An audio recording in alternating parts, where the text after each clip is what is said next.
Hello, friends. Thank you for landing on my website, SME Doctors. As an SME owner,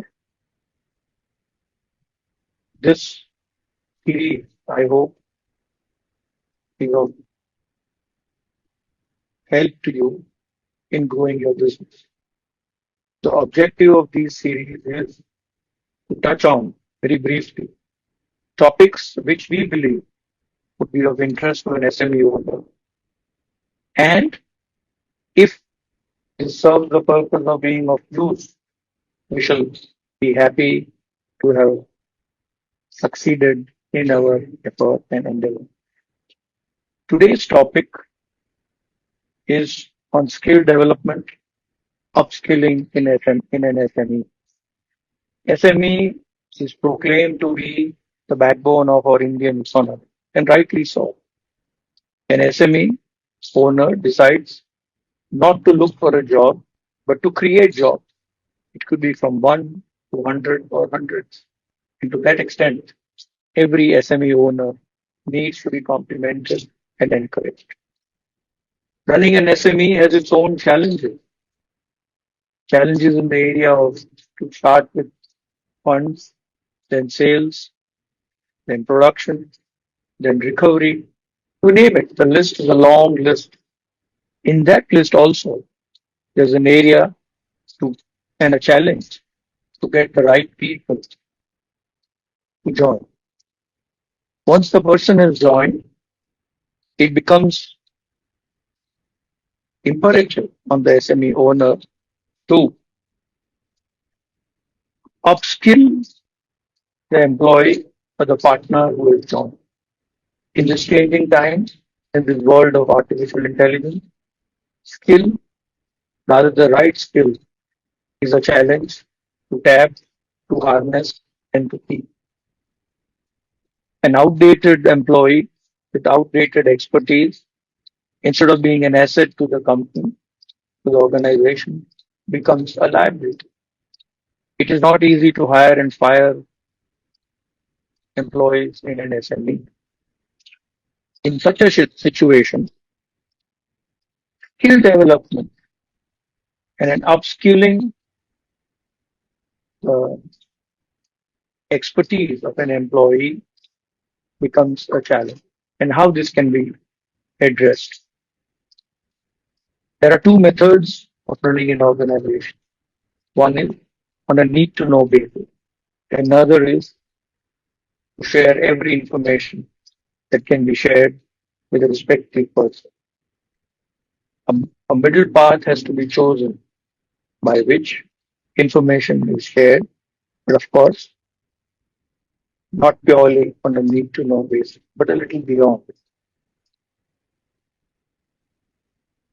Large companies have fixed time and budget for training. An SME probably cannot easily afford or doesn't have the spare time to spare his employee or his partner to concentrate and upgrade his skills. Therefore, on the job upskilling would be the best way forward. Now, what is on the job upskilling? Any business is always a work in progress in terms of growth. There are learnings which happen and there are mistakes that happen on the way. Both learnings and mistakes need to be shared with the employees and with the partner. In this process of sharing the learnings and the mistakes, it helps in the future where mistakes are not repeated and the learnings are put to use. And that brings in efficiency. Now, what are the common mistakes that could happen and that can be sort of fore, foreestimated or visualized? That is where the leadership of the owner comes in play. In the initial stages, when the environment is small, when there are few pupils, it may be easy to share all these learnings and mistakes. But as one grows, as the complexity of business increases, it may be a challenge, and that challenge needs to be addressed by having a mechanism, by having a process by which all learnings are shared and all mistakes are shared. While learnings may be easy to share, it's rather difficult as per human nature to share mistakes. But a conscious owner needs to share the mistakes, needs to analyze the process that was done for every work that is being done on a regular basis. Let's look at production. At the end of the month, when production details are available, it would be a good idea to sit across the table with all people involved from 2 to 20 or whatever the number to analyze of what could have been done better,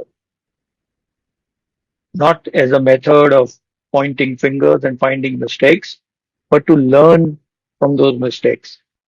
At this time, the owner will have to remove his owner's hat and be like one amongst all. If he were to continue to wear his owner's hat, it would be rather difficult for him to share the mistakes, to discuss these mistakes, and more importantly, to correct those mistakes at the next stage. Now, identifying mistake is rather easy, hoping that it does not lead into pinpointing and backbiting or blame fixing. But what is important is that there should be a mechanism to monitor the mistakes, to monitor the process, so the mistakes don't happen or repeat again. That is where ingenuity will come in. And there should be internal processes and openness to review the next time the same process, the same production, the same activity which was analyzed the previous month is observed in detail. Now, this involves getting everybody involved and everybody sharing his bit and having a central reservoir where all the information is kept. And again, at the end of the month, the same is analyzed threadbare. And if there is a success, if the mistake is not repeated, it would deserve a bit of appreciation. And if not, another way to ensure that the mistake is not repeated again. Now, this is a process of skilling and upskilling. Ideally, the easiest route that one would adopt is to send the person out for training at some forum, some seminar, some workshop, or generally educating him on the process. Now, this is a mindset, not easy, and it involves cost. It involves cost in terms of finance, but it also involves cost in absence of the employee at his desk. And it would be too much to expect that an SME would have extra hands to do the job of a person who's sent out for this kind of training. In view of the practical aspect, therefore, I believe that on the job upskilling and on the job training and skilling is the key answer to an SME. Need not to say, it is not overemphasized that an upskilled employee or an employee who has been upgraded on a skill is an asset to an organization, and he does contribute to the growth of the organization, of the firm. Hi friends, if you like or if you like such small inputs based on our research, based on our experience, do share and like our episodes among your friends.